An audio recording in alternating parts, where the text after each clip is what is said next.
Nu, es biju pie LMT jau no paša sākuma. Nu, ne no tajā viņu sākumā, jā, bet manā sākumā, kad pirmais telefons bija. Un pie tā otra operatora es aizgāju gariem zobiem, naudas dēļ. Un kaut kādā trešajā dienā es sapratu, ka gribu atpakaļ. Bet es tā domāju, kā tad?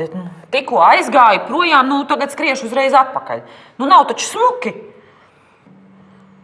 Domāju, vēl bišķiņu pamēģināšu. Vēl bišķiņu, jā. Tad pamēģināju, vēl bišķiņu. Bet nē. It kā ir zona, ir torni, redzu, jā. Kā zvana, visādi ir.